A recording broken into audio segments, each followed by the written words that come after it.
సువార్త 25వ అధ్యాయం. పరలోక రాజ్యము తమ దివిటీలు పట్టుకుని పెండ్లి కుమారుని ఎదుర్కొనుటకు బయలుదేరిన 10 మంది కన్యకలను పోలియున్నది. వీరిలో 5 బుద్ధి లేనివారు, 5 బుద్ధి గలవారు. బుద్ధి లేనివారు తమ దివిటీలు పట్టుకొని తమతో కూడా నూనె తీసుకొని పోలేదు. బుద్ధి గలవారు తమ దివిటీలతో కూడా సిద్ధెలలో నూనె తీసుకొని పోయి పెండ్లి కుమారుడు ఆలస్యము చేయగా వారందరూ అర్ధరాత్రి వేళ ఇదిగో పెళ్లి కుమారుడు అతన్ని ఎదుర్కొన రండి అని కేక వినబడింది.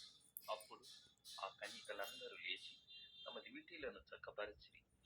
గాని బుద్ధి లేని కన్యకలు, మా దివిటీలు ఆరిపోవచ్చున్నవే కనుక మీ నూనెలో కొంచెము మా కీయుడని బుద్ధిగల వారిని అడిగిరి. అందుకు బుద్ధిగల కన్యకలు, మాకును మీకును ఇది చాలదేమో, మీరు అమ్మవారి యొద్దకు పోయి కొనుక్కొనుడని చెప్పింది. వారు పోవుచుండగా పెళ్లి కుమారుడు వచ్చాను. అప్పుడు సిద్ధపడి ఉన్నవారు అతనితో కూడా పెళ్లి విందుకు లోపలికి పోయి అంతటా తలుపు వేయబడెను. ఆ తరువాత తక్కిన కన్యకలు వచ్చి, అయ్యా అయ్యా, మాకు తలుపు తీయమని అడగగా అతడు, మిమ్ము నెరగనని మీతో నిశ్చయముగా చెప్పుచున్నానని, ఆ దినమైనను గడియైనను మీకు తెలియదు గనక మెలకువగా ఉండుడి. పరలోక రాజ్యము ఒక మనుష్యుడు దేశాంతరమునకు ప్రయాణమై తన దాసులను పిలిచి తన ఆస్తిని వారికి అప్పగించినట్లుండును. అతడు ఒకనికి 5 తలాంతులను, ఒకనికి 2, ఒకనికి 1, ఎవని సామర్థ్యము చొప్పున వానికిచ్చి వెంటనే దేశాంతరము పోయింది. 5 తలాంతులు తీసుకుని వాడు వెళ్ళి వాటితో వ్యాపారం చేసి మరి 5 తలాంతులు సంపాదించాడు. అలాగుననే 2 తీసుకుని వాడు మరి 2 సంపాదించాడు.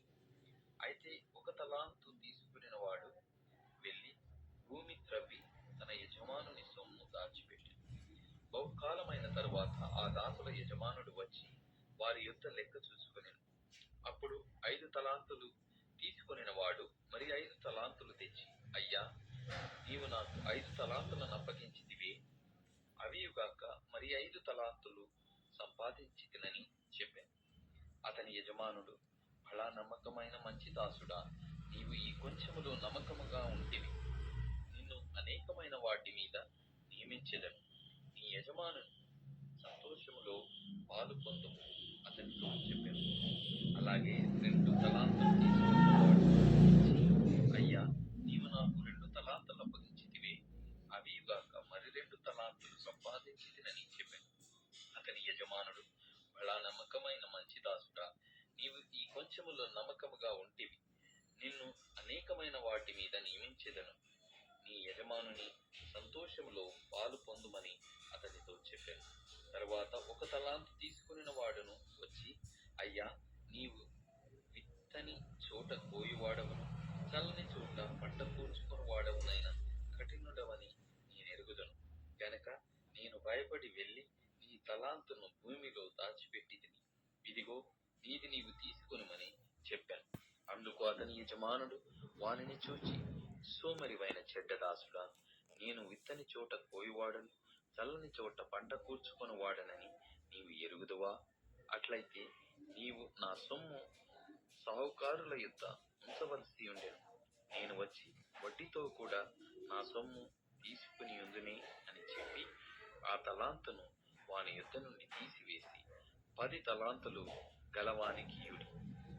కలిగిన ప్రతి వానికి ఇయ్యబడు, అతనికి సమృద్ధి కలుగును. లేని వాని యొద్ద నుండి వానికి కలిగినది తీసివేయబడును. మరియు పనికి మారిన ఆ దాసుని వెలుపటి చీకటిలోనికి త్రోసివేయుడి, అక్కడ ఏడ్పును పండ్లు కొరుకుటయు ఉండునని. తన మహిమతో మనుష్య కుమారుడును ఆయనతో కూడా సమస్త దూతలను వచ్చునప్పుడు ఆయన తన మహిమగల సింహాసనము మీద ఆసీనుడై ఉండును. అప్పుడు సమస్త జనములు ఆయన ఎదుట పోగు చేయబడుతూ, గొల్లవాడు మేకలలో నుండి గొర్రెలను వేరుపరచునట్లు ఆయన వారిని వేరుపరచి తన కుడి వైపున గొర్రెలను, ఎడమ వైపున మేకలను నిలువబెట్టును.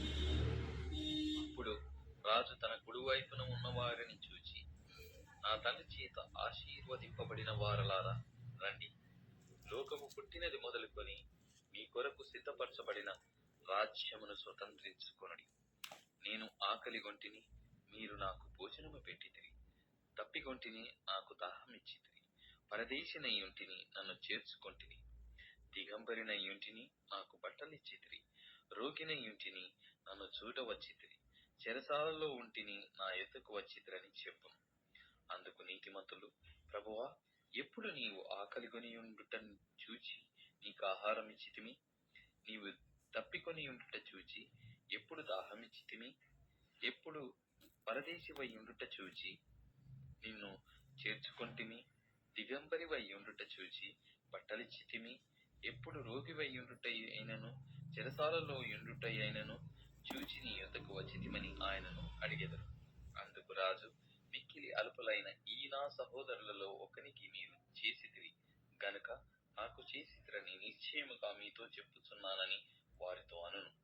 అప్పుడు ఆయన ఎడమ వైపున ఉండు వారిని చూచి, శపింపబడిన వారలారా, నన్ను విడిచి అపవాదికిని వాని దూతలకును సిద్ధపరచబడిన నిత్యాగ్నిలోనికి పోవుడి.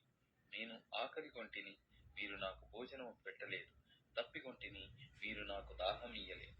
పరదేశినయ్యుంటిని, మీరు నన్ను చేర్చుకొనలేదు. దిగంబరినయ్యుంటిని, మీరు నాకు బట్టలియ్యలేదు. రోగినై చెరసాలలో ఉంటిని, మీరు నన్ను చూడరాలేదని చెప్పు. అందుకు వారును, ప్రభువా, మేమెప్పుడు నీకు ఆకలిగొనియుండుటయైనను, తప్పికొనియుండుటయైనను, పరదేశివైయుండుటయైనను, దిగంబరివైయుండుటయైనను, రోగివైయుండుటయైనను, చెరసాలలో ఉండుటయైనను చూచి నీ ఉపచారములు చేయకపోతిమని ఆయనను అడిగెదరు. అందుకాయన, మిక్కిలి అల్పులైన వీరిలో ఒకనికైనను మీరు ఈలాగు చేయలేదు గనక నాకు చేయలేదని మీతో నిశ్చయంగా చెప్పుచున్నానని వారితో అనును. వీరు నిత్య శిక్షకును, నీతిమంతులు నిత్య